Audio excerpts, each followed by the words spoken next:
بہت سارے لوگوں کی طرف سے واٹس ایپ پہ ٹیلی فون پہ مختلف ذریعوں سے مجھ تک یہ میسج پہنچ رہے ہیں کہ اللہ کا واسطہ لوگ ڈراموں میں بے انتہا دلچسپی لے رہے ہیں, رو رہے ہیں ڈرامے دیکھ دیکھ کے. ڈرامے سینما گھروں میں چل رہے ہیں, اپنی پوری فیملی کئی قسطیں ڈراموں کی, ایسے جذباتی ہو رہے ہیں, ایسے دیکھ رہے ہیں کہ جیسے اس کے بعد کبھی دیکھنا نصیب نہیں ہوگا. اور بڑی تعریفیں, ایسا ڈرامہ ایسی فلم. تو میرے بھائی یہ لغویات ہیں, یہ وہ چیزیں ہیں جن میں ٹائم ویسٹنگ کے علاوہ کچھ بھی حاصل نہیں ہوتا. تو جو لوگ ان چیزوں میں دلچسپی لے رہے ہیں, اللہ کے قرآن کے مطابق ان میں جنت کی علامت نہیں پائی جاتی. آپ ڈرامے دیکھتے دیکھتے قبر میں چلے جانا, یہ ڈرامے آپ کو اللہ کی جنت سے ہمیشہ کے لیے محروم کر سکتے ہیں. آپ کہہ سکتے ہیں انٹرٹینمنٹ ہے نا, تو یاد رکھو ایک انٹرٹینمنٹ جائز ہوتی ہے جو آپ کی صحت کے لیے اچھا ذریعہ بنتی ہے, آپ کے دماغ کو فریش کرتی ہے. ایک انٹرٹینمنٹ وہ ہوتی ہے جو آپ کے جذبات سے کھیلا جا رہا ہو اور آپ کو غلط میسج دیے جا رہے ہو. ڈراموں سے, فلموں سے آج تک کوئی سیدھے راستے پہ نہیں چلا. ان ڈراموں نے, ان فلموں میں نے ہمارے فیملی سسٹم کو تباہ کر دیا ہے. کیسے ڈرامے دکھائے جا رہے ہیں, طلاق دینے کے بعد بیوی اسی گھر میں رہ رہی ہے. آپ بتاؤ جب ہماری بچیاں یہ چیزیں ڈراموں میں دیکھیں گی تو طلاق کا جو اسلام نے کانسیپٹ دیا اس کا وہ تباہ ہو جائے گا کہ نہیں ہو جائے گا؟ بار بار ڈراموں میں حلالہ دکھایا جا رہا ہے, حلالہ.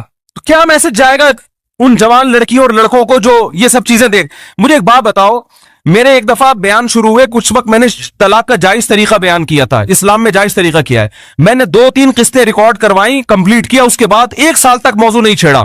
لوگوں نے مجھے کہا دوبارہ, میں نے کہا نہیں, کیونکہ ایک چیز کو جب بار بار لوگ سنتے ہیں تو چاہے وہ صحیح سینس میں بھی سنے, ان کی نظر میں وہ چیز ہلکی ہو جاتی ہے.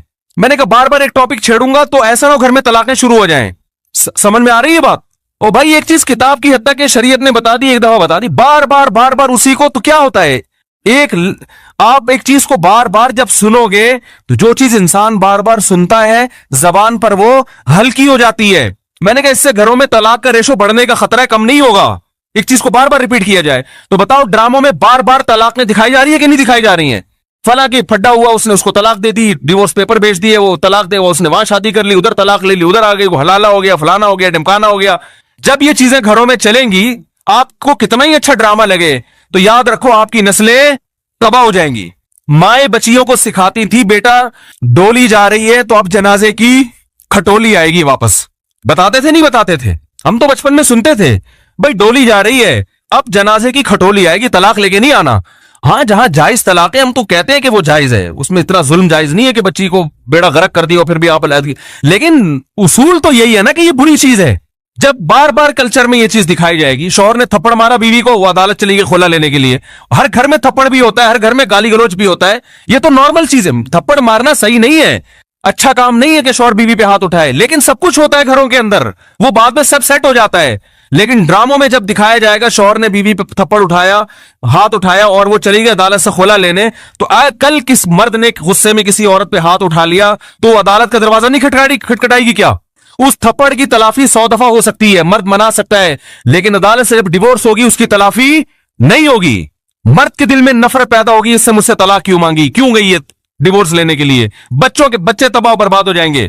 تو ان ڈراموں سے فیملی سسٹم کو جوڑا نہیں جا رہا, جوڑ کے نام پہ توڑا جا رہا ہے.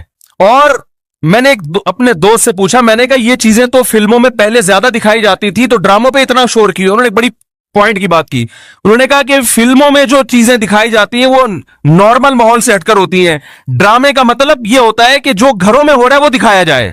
اس کو لوگ زیادہ اڈاپٹ کرتے ہیں. کوئی آواز اٹھانے والا نہیں ہے, نہ حکومت کنٹرول کر رہی ہے, نہ کوئی کیمرہ والے اس پر کوئی نوٹس لے رہے ہیں.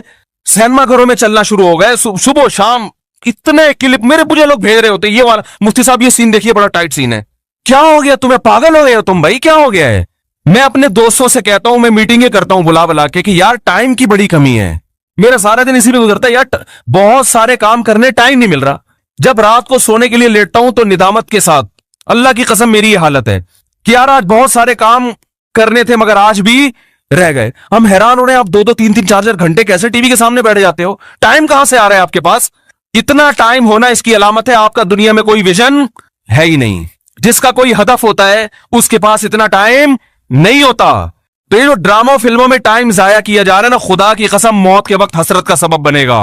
موت کے وقت اللہ نے زندگی صرف ایک دفعہ دی ہے. قرآن کے الفاظ دیکھو کہ موت کے وقت اگر تم ساری دنیا کی ساری دولت خرچ کر کے بھی ٹائم واپس لینا چاہو گے نا, لا یستاخرون ساعۃ ولا یستقدمون, اللہ فرماتے ایک منٹ تو دور کی بات, ایک منٹ کے 1 کروڑ حصے کر لو نا وہ بھی نہیں ملے گا. ابھی بہت ٹائم دیا اللہ نے, ابھی بہت ٹائم دیا ہے. چاہو تو ڈراموں میں ضائع کر دو, فلموں میں ضائع کر دو, سارا دن ٹی وی کے سامنے بیٹھ کے کرکٹ کے میچ دیکھ کے تالیاں بجاتے رہو, فلاں نے یہ چھکا مارا, فلاں نے چوکا مارا. ابھی بہت ٹائم ہے, لائف کو خدا کی قسم جتنا انجوائے کر رہے ہو 10 سے ضرب دے کے اس سے زیادہ انجوائے کرو. لیکن جب موت کا وقت آئے گا تو یہ سارے مزے کرکرے ہو جائیں گے. یہ غیر مسلموں کے کام ہیں, جن کا آخرت پہ یقین نہیں ہے, ان پہ یہ چیزیں سوٹ کرتی ہیں. ان کو مرنا نہیں ہے نا, ان کا تو خیال ہے مر جائیں گے تو ختم ہو جائیں گے, ان کا یہ کانسیپٹ ہے. تو کہتے ہیں زندگی میں جتنا جلدی انجوائے کر سکتے ہو کرو. جس کا آخرت پہ یقین ہے اس کا کوئی ہدف ہوتا ہے کہ مجھے ایک زندگی ملی ہے, دوبارہ یہ زندگی نہیں. یہ ہندوؤں کا نظریہ ہے کہ 7 جنم ہوتے ہیں, اسلام کہتے ہیں ایک ہی جنم ہے, اس کے بعد قیامت آ جائے گی, دوبارہ کوئی جنم نہیں ملے گا. اور اللہ کو دیکھو, اللہ تعالیٰ حضرت عیسیٰ علیہ السلام کو موت دینے کے بعد بھی آسمانوں پہ اٹھا سکتے تھے نا, اور پھر قرب قیامت میں نازل کرتے. اللہ نے حضرت عیسیٰ کو زندہ آسمانوں پہ اٹھا کے یہ میسج دے دیا کہ جس کو قرب قیامت میں نازل کرنا ہے اس کو موت نہیں دوں گا, آخر میں موت دوں گا. اس لیے کہ مرنے کے بعد اٹھا لیتا تو تمہارے دماغ میں یہ تصور آ سکتا تھا کہ شاید ہمیں بھی موت کے بعد دوبارہ زندگی مل جائے. تو موت کے بعد تو پیغمبروں کو بھی نہیں ملتی, تمہیں کہاں سے ملے گی, ہمیں کہاں سے ملے گی بھائی زندگی. تو اپنے وقتوں کو برباد مت کریں, انجوائے کریں, ایسی چیزوں کو انجوائے کریں جس سے معاشرے میں ترقی ہوتی ہے. وہ بھائی جاگنگ کر لیا کرو, سوئمنگ کر لیا کرو, فٹ بال کھیل لیا کرو, تھوڑا سا ورزش ہو جائے گی, کولیسٹرول کم ہو جائے گا, فائدہ بھی ہوگا, انجوائے بھی ہوگا. ڈرامے سے کیا انجوائے کر رہے ہو بھائی, تم بیٹھ کے رو کیوں رہے ہو ڈرامہ دیکھ کے؟ وہ تمہارا کیا لگتا ہے جس کے ساتھ یہ ہو گیا, رو رہے بیٹھ کے جیسے پتہ نہیں کیا ہو گیا. دیکھو انسان کے جو اعصاب ہے نا, اعصاب, ان میں اللہ نے محدود صلاحیتیں دی ہیں. میں نے ایک انگریز نفسیاتی ڈاکٹر تھا, اس کی ایک تحریر خود پڑھی تھی. کاش میں اس کو محفوظ کر لیتا تو آپ کو آج میں وہ تحریر دکھاتا.